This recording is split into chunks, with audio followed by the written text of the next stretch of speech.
How to successfully work with family members. And should you hire family members? If I could go back to 10, 15, 20 years ago, would I go back and hire my sister, my parents, etc., my husband, right? Would I go back and employ them?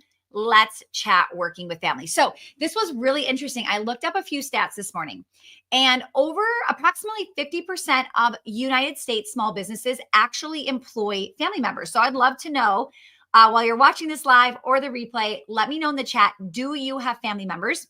And then this is interesting, 22% hire a family member as their first employee, which makes so much sense. And my sister, way back in the day, really was one of my first administrative staff employees that I hired, and is now my general manager, my right hand. So I think it's really not that surprising, because as you're starting to build something, right, you might not be able to like, trust is a huge problem. A lot of business owners have a really hard time trusting people with their baby, with their business. So you probably trust somebody in your family a lot more, right, to say, help me build this thing. Okay. So first of all, should you or shouldn't you hire?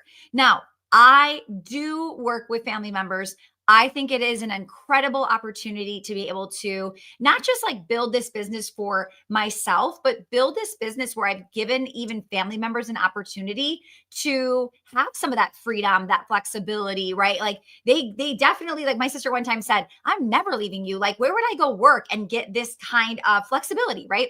So anyway, with that said, I believe it's an amazing thing. However, it can be tricky. Okay, Jocelyn works with her sister. Yes. Cottage Connection of Maine. We're entirely family in our office and in founding. Yes, that was another one. It was like, let me see if I still have this in my notes. This was crazy to me. At first, I was like, oh, this seems small. It said 27% of small businesses are family owned. And I thought, oh, that's tiny. No, no, no. Like multiple owners in the family are like siblings, brothers, adults, parents, etc. So 1/4 of businesses in the United States actually started as a family, right? Siblings, whoever started it. So there's a lot of family working in these businesses. So first, I'm going to go ahead and say yes, but before you do, there's some things you definitely need to know about, and some strategies to help you thrive in an environment working with family. Okay. So I actually have heard this asked many times, and a lot of people will say, don't do it. Don't do it. It gets tricky. Well, yeah, but doesn't it with any employee, right? So I actually want to break down when hiring family can actually help you grow in the business. I want to talk about avoiding some mistakes that business owners make when hiring relatives, and or I'm going to kind of sneak in friends, right? I really don't think there's much difference between family and friends in this scenario. So I definitely we'll talk about that too. And then I'm going to talk about this framework to protecting the business and protecting your relationship, right? Because I think for the majority of you, you're going to say our mother-daughter relationship, our sibling relationship, our whatever relationship is more important than this business, right? So how can we make sure we protect both? Now, if you're brand new to my channel, welcome. My name is Stacy Tuschl. I have been a business owner now for over 2 decades. My businesses produce over $10 million in annual revenue. And I'm just kind of here to show you what I've done and how I've made the businesses that I've done. Okay. So with that said, let's talk about when hiring family can actually work. Okay. So this is where I do think sometimes you hire a stranger off the internet and all of a sudden, week 1, you're onboarding, you're training, you're like, how much can I give this person, right? I've actually had somebody say, do you really give people company credit cards? That feels very crazy, or very, how do I know that this is going to be safe, right? So I actually believe, and I believe you should, trust with a grain of salt here. Like, we baby step our way. I give an opportunity to earn my trust when you work for me.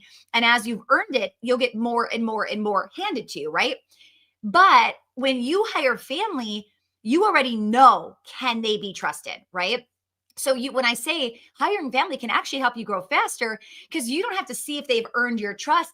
They already have earned it, hopefully, or you wouldn't be hiring them. So you can immediately say, I've got to get you a credit card. I want to get you access to my email, my bank account, my fill in the blank, right? So that is why it actually can unlock a lot of opportunity for you because the trust piece is there. You already have it. And that's a really, really big thing to consider. Now, again, I absolutely have people who have access to, they have their own business credit card, they have their own, all of that stuff. Yes, but it took them some time to get me there. Okay. So with that said, the thing that I want to kind of go over with this, a big mistake that I see when working with family is not having clear expectations. Okay. So if you're, or you have this weird thing, like I'll tell you this, back in the day, it was like my employees, my team members looked at me, right? And maybe they didn't know like I was kind of a hot mess behind the scenes, right? They looked at me as like this business owner, the boss, right? Whereas like my sister, like she knows. She knows everything, right? She has seen it. So sometimes you can have this like identity crisis a little bit of, well, who am I kidding? Like I can't just play the part. She knows I'm playing the part, right? And I see people get a little laid back with family because it just feels different, right? And I will tell you this, the more you act as the boss, right? The more you will be perceived that way. The more you act like this is a casual thing and it's not a big deal. And oh, we'll figure that out later. And oh, yeah, we'll talk about your raise later. And the more it's going to blow up. Okay. So, what I always tell our well oiled clients is if you're hiring your cousin, your daughter, your best friend's nephew, right? It doesn't matter. Okay. You need all of the things you would use when hiring somebody else. So, a job description, a 90-day probation period. That's really important. Why? Because you can say, listen, I don't want this to ruin our relationship. Let's just try this for 90 days. No longer commitment than 90 days. Let's just see. Let's evaluate if this is a good fit. You might even say, I don't know that this is a good fit for me, right? We both can decide. So do the 90-day probation, right? Sign real agreements, real documents, have them sign their job offer, right? Assign them key performance indicators. Just like everybody else, they need to know what is expected, okay?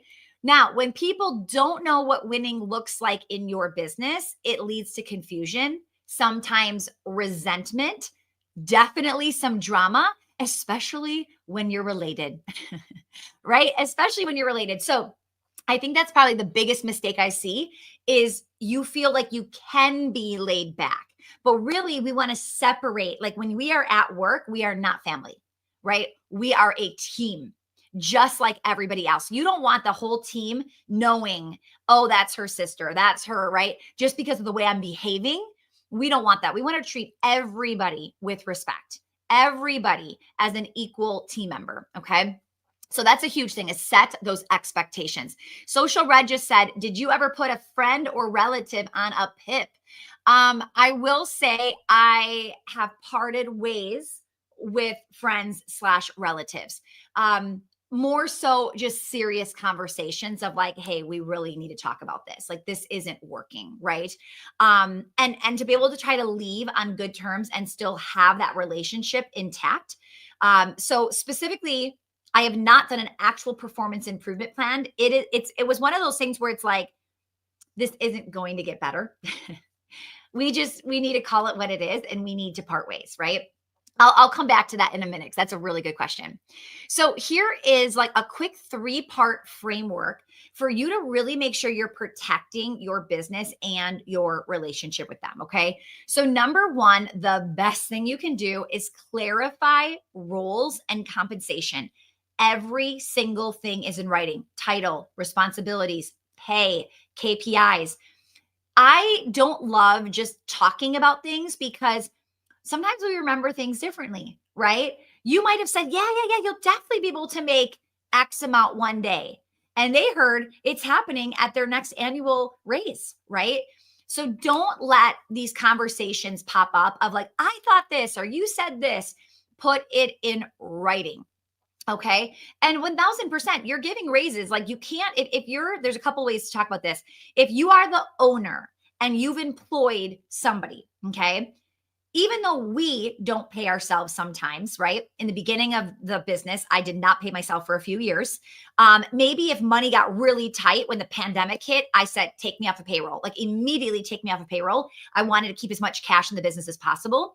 I wouldn't expect a relative or friend to do that. Okay. If they are not an owner, I am not expecting them to act like an owner just because I'm related to them. This is a big one. So I've seen people not give their siblings raises, but they give everybody else in the team raises, right? Because it's like, oh, well, it's just her. No, no, no. If they're not getting the big payout at the end, you need to be treating them just like everybody else. Okay.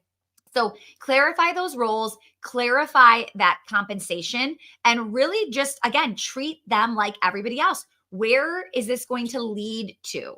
What does this look like later? And it really will help you avoid awkward conversations and possibly potentially ruining your relationship, because if it's spelled out in paper, right, on documents, there's a whole lot less he said, she said going back and forth. Make sense? Okay. Number two, and this was a big one I had to learn that took me a few years, is lead like a CEO, not like a sibling. Okay.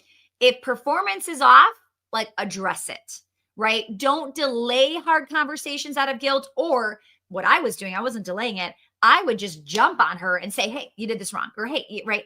And she would look at me and go, this is not how you talk to everybody else, right? And the way that it really stuck for me was when a team member said to us, like, hey, it's very uncomfortable when you guys argue in front of us. Yeah, yikes. That was my breakthrough moment of, we cannot behave like this together. Okay. And that was, I mean, maybe like 10 years ago, like which mean we've been probably working together for 15 plus years, right? So it's like that took a little too long for that to happen. So when you treat your family differently, it creates a toxic culture. So there's both ways to this. Some of you are harder on family members. I would like to know in the chat, are you harder on them or easier on them? Or does it vary depending on the person? This will be really interesting to see.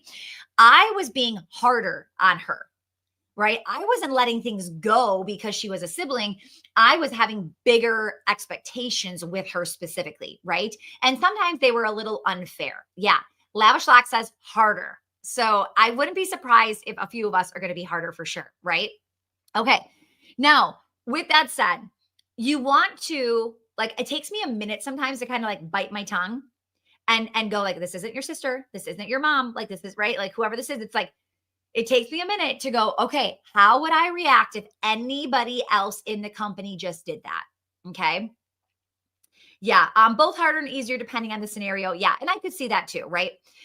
So that's a big one. So if you're thinking, well, I don't track vacation, I don't track their hours, because am I supposed to track their hours? Right. All of that. Right. You really have to decide, am I not tracking the hours because they're just a leader and I would behave that way for any leader, right? Or am I just doing it because they're my sister, my mom, etc., and I feel obligated? You don't want to be doing things because you feel obligated or feel guilt, right? You want to do them because that is truly how you want to set the business up and have those systems running. Yeah. RG says easier on my son, harder on my husband. Not surprising, right? Sarah says I'm harder on family members. Yeah, you guys. So look at the common theme here. Maybe just have that be something we're thinking about when we're speaking, or when they mess up, or when a deadline is missed, or any of that. Okay. I used to use Voxer audio app a couple years ago often, and I don't use it anymore because I think it was like it added way too much time when we can be more efficient in typing. Anyway, I listened back. My sister said to me one time, re-listen to that message. just could you re-listen to that message that you sent to me? Could you just re-listen? I listened. She didn't even need to tell me why she wanted me to re-listen. I was like, ooh, I sound not very nice. Like there is no way I would have spoken like that to anybody in that company. Like I still have my moments. Okay. I am still a work in progress, but it's really, really good to just kind of keep watching that. Okay. So, it sounds like I'm saying don't skip over. And most of us in the chat are like, oh, I'm not skipping over. We're definitely saying something. So just really pay attention. The next thing I want you to be thinking about is planning for an exit before you need it.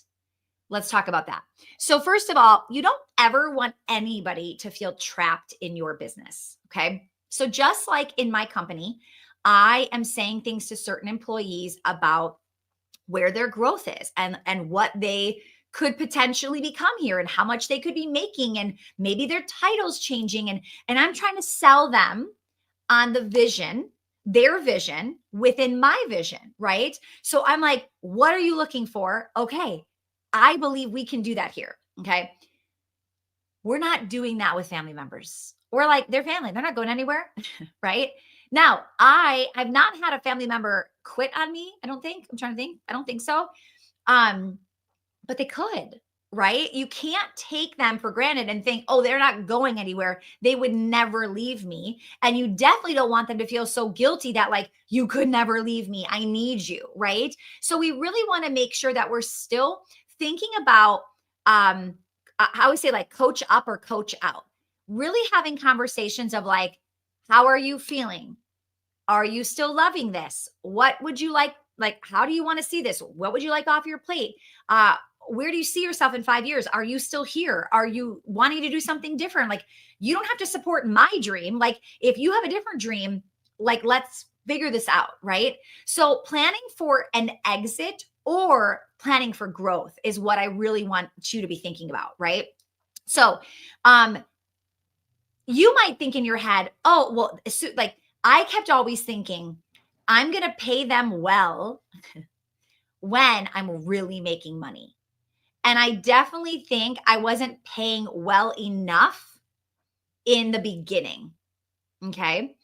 And that can be probably something for the family member who's working for you that can start to make them feel like, is this really my long-term goal? Am I really going to make enough money here? Is this going to be worth it? And if you keep treating them just like they're part owners, right? And you're making them delay gratification with you, they're just not built that same way, right? We can have delayed gratification. We can do something and not get paid for it for 2-3 years and be fine.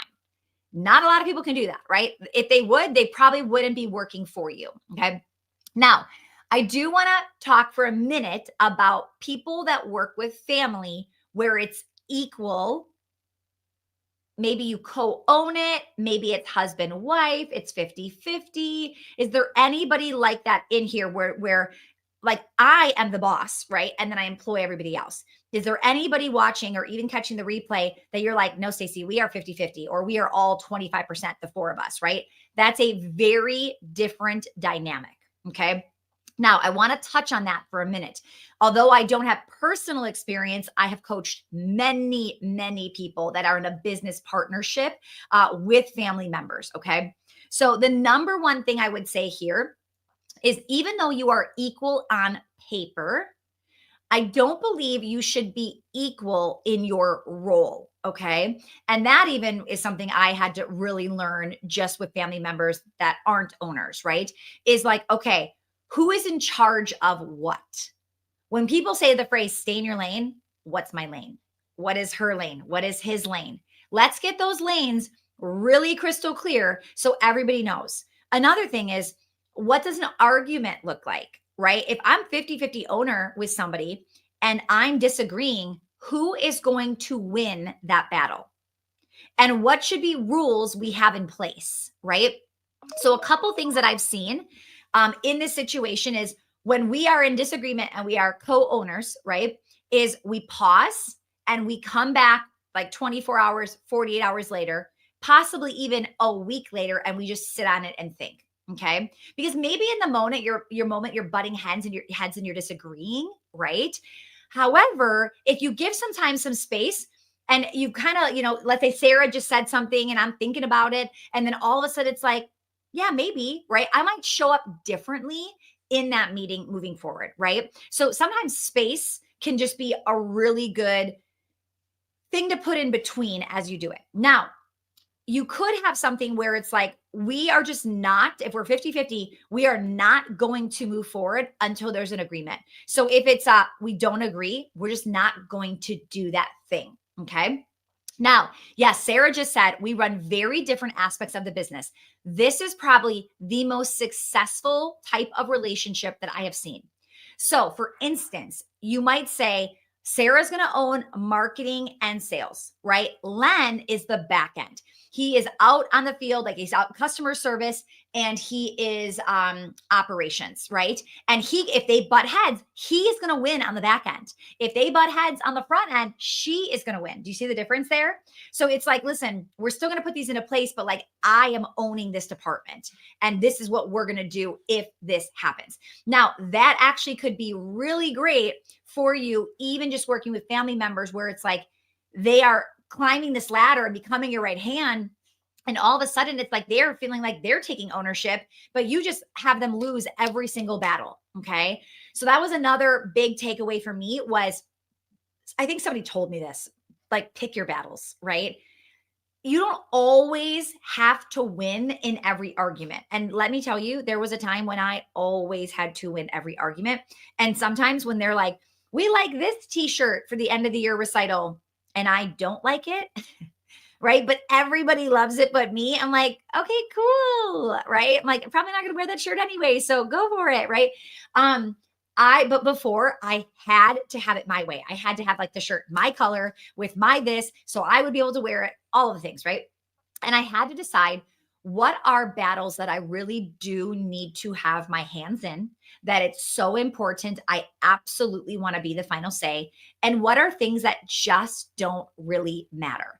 And for a lot of us, it's like, well, I do it this way. We've been doing it this way. So that's how you need to do it, right? But then I started to back out of the business operations, the day to day.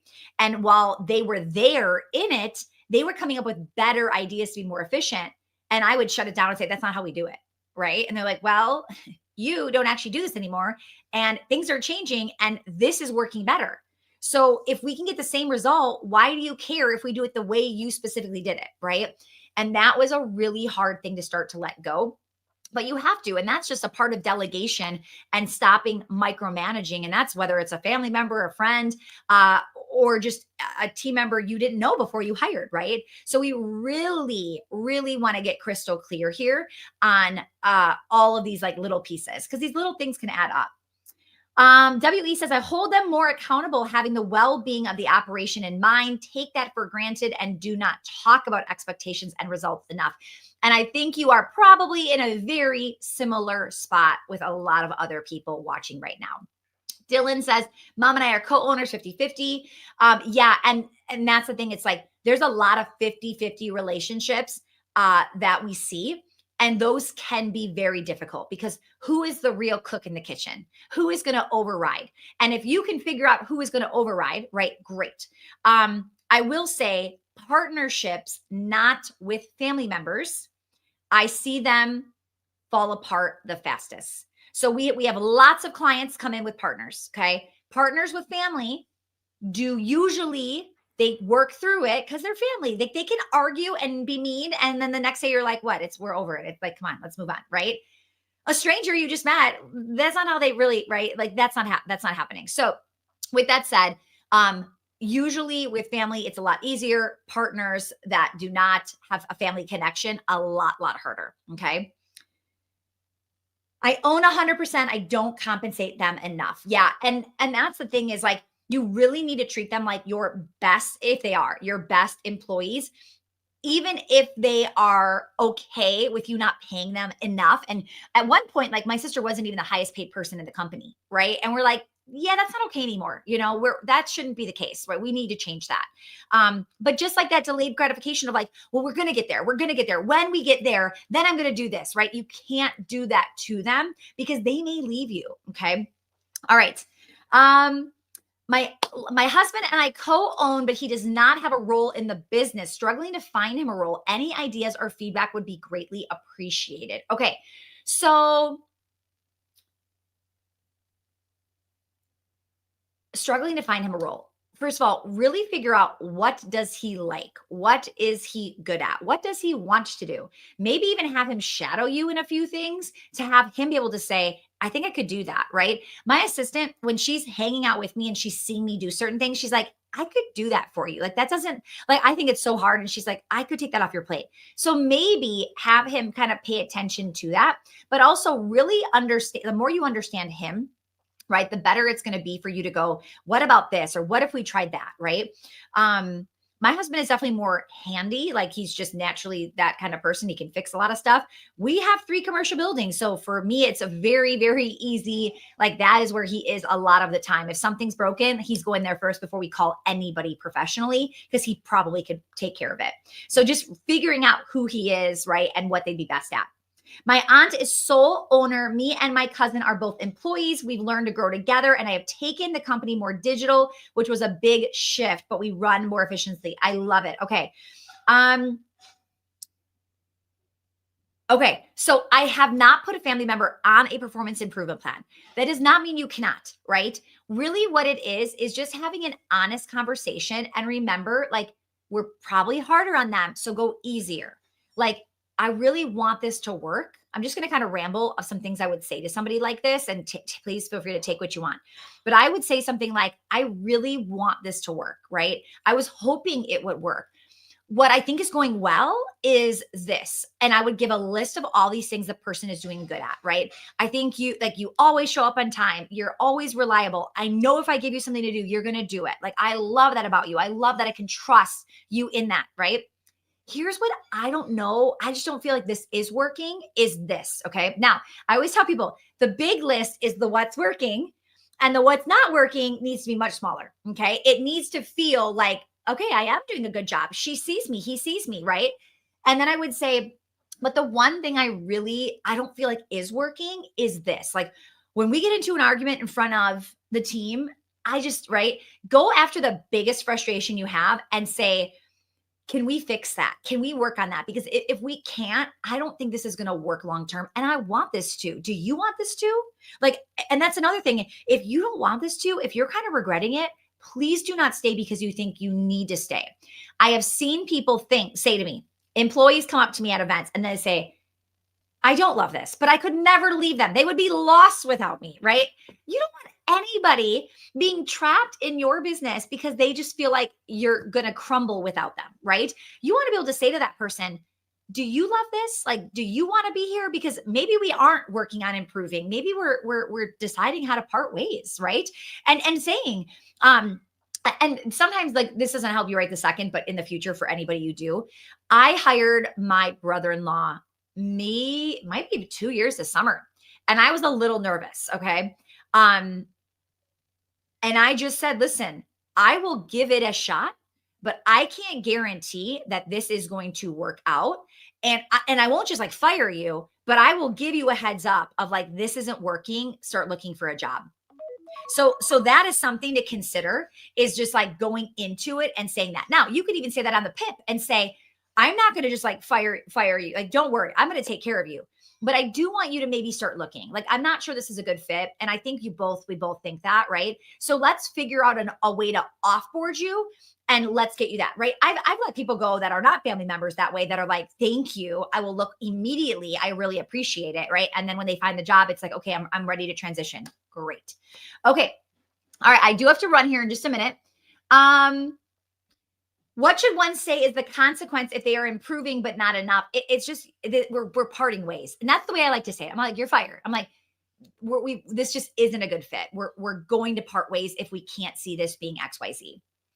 All right, Ashley runs the front customer service side, or he runs that, and then she runs the back office. We try to keep in our lane. Sometimes I have to jump in on the HR stuff. Yeah, and honestly, I think the people that are going to tell you that this is working are the people that are like, we are in our own lanes. We know what each other is good at, right? And we really are sticking to that. The people that are really struggling, there's no clear boundaries, right? There are lines being crossed, right? And it's really, really hard for people. So, all right, guys, I hope you enjoyed today's training. If you have follow-up questions, post them in the comments. If you have yet to like and subscribe to our channel, please make sure to do so. We are about to start dropping 2 videos per week on demand.